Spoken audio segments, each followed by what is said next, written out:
Tēnā koe, Mr Speaker. Thank you for the opportunity to speak in this snap debate on Novopay.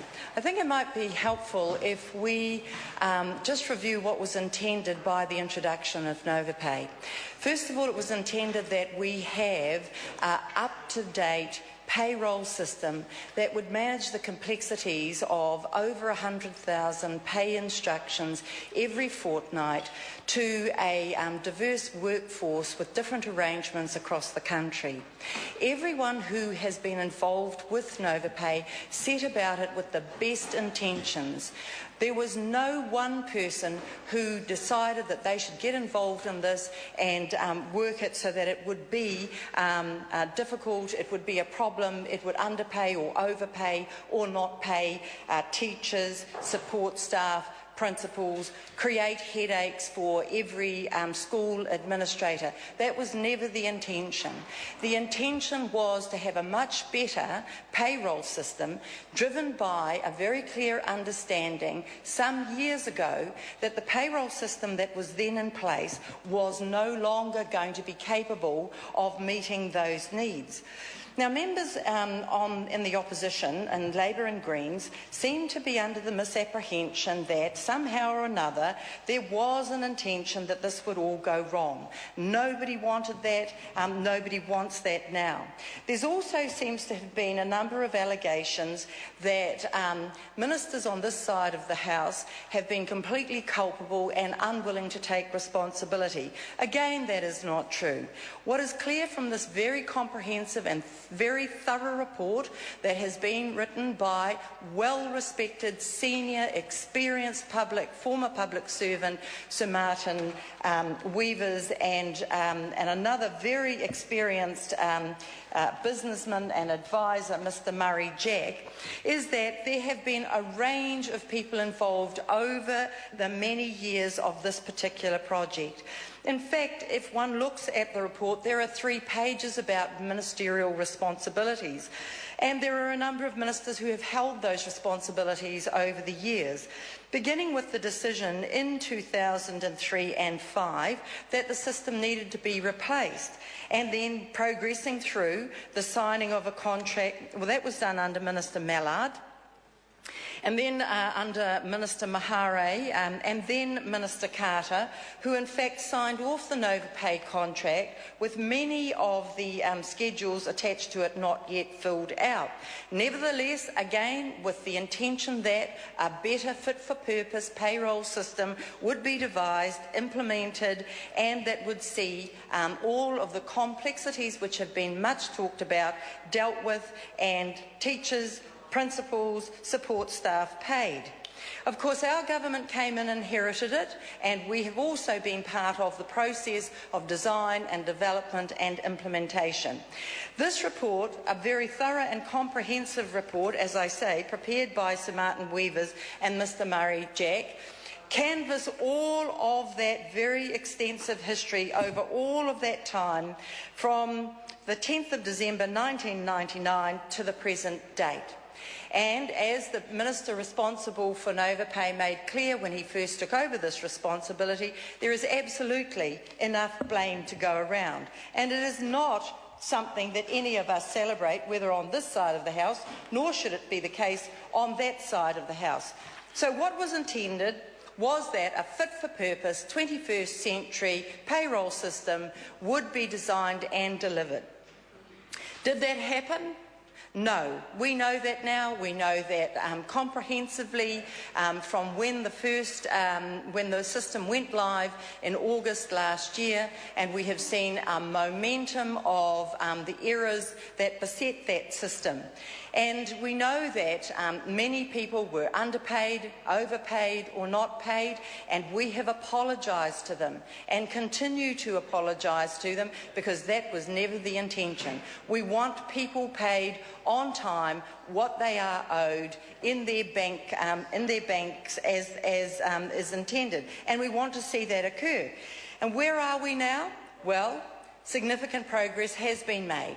We've already heard from previous speakers, including the Minister responsible for Novopay, that 5 out of the last 6 pay rounds have been very successful in terms of error rates.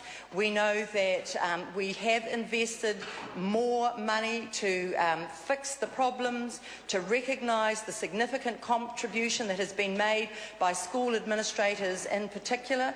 We acknowledge how hard it has been for them and the call on their time and how difficult it has been for everyone embroiled in this process, and we are working to get everything fixed, and we are making progress.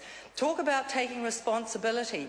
We instituted a technical review and the recommendations of those are being followed through. We instituted a ministerial review, and today's debate is driven by the fact that we have a 113-page report that sets out in thorough, comprehensive and transparent detail all of the issues relating to the Novopay situation.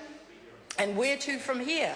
Well, a number of findings have also been made in this report that we will be following up on because we want to get this right.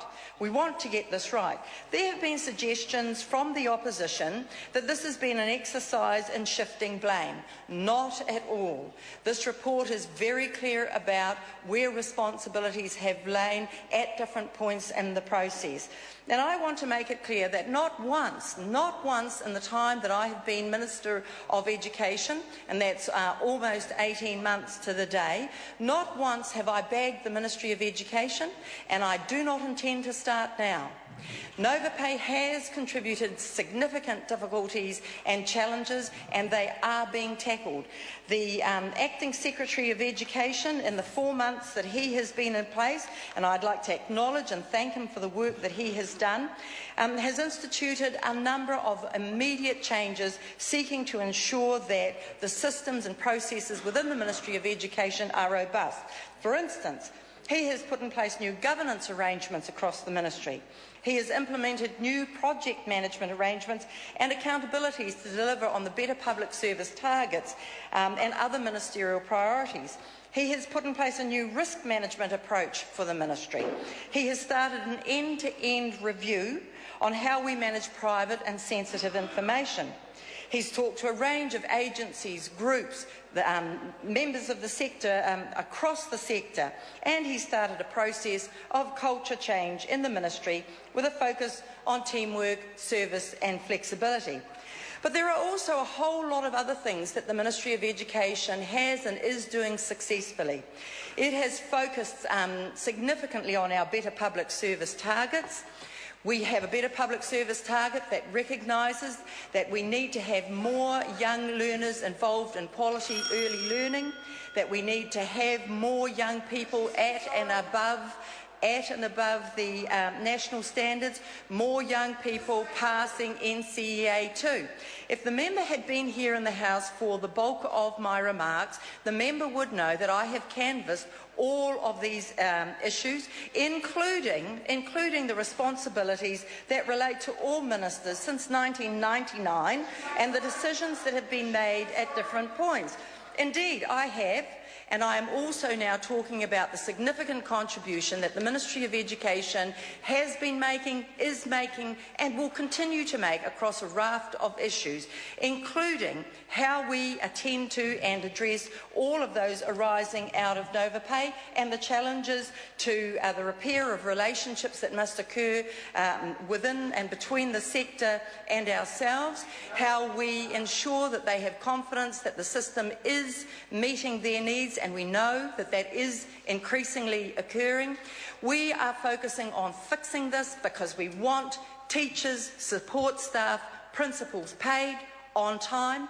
We want boards of trustees and school administrators to have all of this pressure alleviated. We want a system that works, which indeed was the intention of the previous government when they first signed off on this system. All of us, I believe, have had the best intentions of ensuring a 21st century fit-for-purpose payroll system. That's what the sector deserves. That's what we are bent on providing. That's why we have this report today setting out for us not just the technical detail which we have canvassed, but all of this detail here. We have lessons to learn and we are moving on with those. Thank you, Mr. Speaker. Time for this debate has now concluded. call on Government Order of the Day number 1. Appropriation